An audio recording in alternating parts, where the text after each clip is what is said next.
supreme কোৰ্টত challenge কৰিব লাগিব এটো আৰু তাৰ পাছত সুপ্ৰিম কোৰ্টত চ্যালেঞ্জ কৰি এই বিধিটো হলাব লাগিব গতিকে বিজেপিয়ে বৰ্তমানৰ নিৰ্বাচনী ব্যৱস্থাটো প্ৰশাসন অৰ্থহীন এটা ব্যৱস্থাত পৰিণত কৰি পেলাইছে এই গোটেই ঘটনাটোত অসমৰ জাতীয় সংগঠনবিলাকৰ এটা ব্যাপক ভূমিকা থাকিব লাগিব সদৌ অসম ছাত্ৰ সন্থাৰ মূল কথাটোৱে আছিল যে অসমৰ খিলঞ্জীয়া মানুহৰ নামহে ভোটাৰ তালিকাত থাকিব লাগিব গতিকে এইটো এটা ভয়ংকৰ ঘটনা সংঘটিত হৈছে মই ভাবো যে ইয়াৰ কাৰণে বিৰোধী দলবিলাকে আমাৰ নিচিনা সৰু দলবিলাকে নহয় আচলতে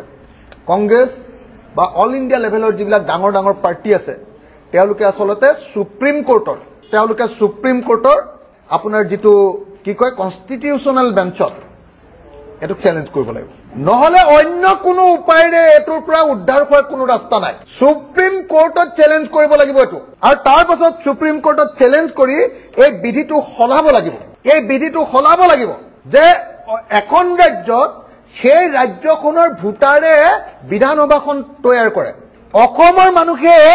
অসমৰ বিধানসভাখন কেনেকুৱা কৰিব তাৰ স্বপ্ন অসমীয়া মানুহে দেখে উত্তৰ প্ৰদেশৰ পৰা 10,000 বা বিহাৰৰ পৰা 2,000 কানপুৰৰ পৰা 2,000 নাগপুৰৰ পৰা 1,000 মানুহ আহি এটা সমষ্টিত যদি ভোট দি অসমীয়া মানুহৰ ভাগ্য বদলাই দিব পাৰে তেতিয়াহলে এই নিৰ্বাচনৰ কিবা অৰ্থ থাকিবনে গতিকে বিজেপিয়ে বৰ্তমানৰ নিৰ্বাচনী ব্যৱস্থাটো প্ৰশাসন অৰ্থহীন এটা ব্যৱস্থাত পৰিণত কৰি পেলাইছে আৰু সেই কাৰণে মই ভাবো এই ব্যৱস্থাটোৰ বিৰুদ্ধে আমি সকলো বিৰোধী দলে ঐক্যবদ্ধভাৱে প্ৰতিবাদ গঢ়ি তুলিব লাগে মই আজি যোৰহাট প্ৰেছ ক্লাবৰ এই সংবাদমেলৰ পৰা আমাৰ বিৰোধী ঐক্য মঞ্চৰ সকলো দলৰ প্ৰতি বিনম্ৰভাৱে অনুৰোধ জনাইছো ৰাজহুৱা অনুৰোধ জনাইছো যে অতি সোনকালে আমি বিৰোধী দলসমূহে নিৰ্বাচন আয়োগৰ এই কাৰ্যৰ বিৰুদ্ধে দুটা কাম কৰিব লাগে এক কোৰ্টত আবেদন কৰিব লাগে সুপ্ৰিম কোৰ্টত নাম্বাৰ 2 আমি ইয়াৰ বিৰুদ্ধে ব্যাপক ৰূপত জনমত গঠন কৰি এটা প্ৰতিবাদী কাৰ্যসূচী কৰি আন্দোলনৰ ৰূপ দিব লাগিব এই গোটেই ঘটনাটোত অসমৰ জাতীয় সংগঠনবিলাকৰ এটা ব্যাপক ভূমিকা থাকিব লাগিব সদৌ অসম ছাত্ৰ সন্থাৰ মূল কথাটোৱে আছিল যে অসমৰ খিলঞ্জীয়া মানুহৰ নামহে ভোটাৰ তালিকাত থাকিব লাগিব এতিয়া অসমৰ বাহিৰৰ মানুহে গোটেই অসমৰ নিৰ্বাচনটো নিয়ন্ত্ৰণ কৰিব এটোৱে হ'ল এই বিজেপি চৰকাৰৰ ফৰ্ম 8ৰ জৰিয়তে কৰা গেম চেঞ্জিং প্ল্যান গতিকে সদৌ অসম ছাত্ৰ সন্থা অসম জাতীয়তাবাদী যুৱ ছাত্ৰ পৰিষদ কৃষক মুক্তি সংগ্ৰাম সমিতি ছাত্ৰ মুক্তি সংগ্ৰাম সমিতি আৰু অন্যান্য জাতীয় আৰু জনগোষ্ঠীয় প্ৰত্যেকটো সংগঠনে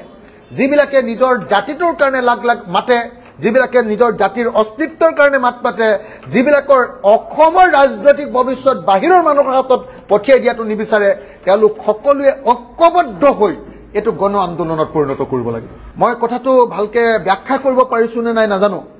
যদি ব্যাখ্যা কৰিব পাৰিছো আৰু যদি বুজিব পৰা কৈছে তেতিয়াহলে মানুহে বুজি পাব যে 2026 চনত ইলেকশন খেলাৰ মাজত নেখেলা আৰু নেখেলাৰ মাজত কোনো ডিফাৰেন্সই নাই যদি এই ফৰ্ম 8 অনুসৰি এনেকে নতুনকে ভোটাৰে আহি নামটো ভৰাই দিব পাৰে উত্তৰ প্ৰদেশ বিহাৰ কানপুৰ নাগপুৰ মধ্যপ্ৰদেশৰ পৰা আহি গুজৰাটৰ পৰা আহি গোটেই যদি এনেকৈ নামটো ভৰাই দিব পাৰে গতিকে মই এই মুহূৰ্তত অসমৰ জাতীয় সংগঠনসমূহৰ প্ৰতি বিনম্ৰভাৱে অনুৰোধ জনাইছো মই অসমৰ সকলো বিৰোধী দলৰ প্ৰতি বিনম্ৰভাৱে আহ্বান জনাইছো যে ব্যাপক ঐক্যবদ্ধ গণ আন্দোলন গঢ়ি তোলা হোক অসমীয়া জাতিৰ ভৱিষ্যত ৰক্ষা কৰিবৰ কাৰণে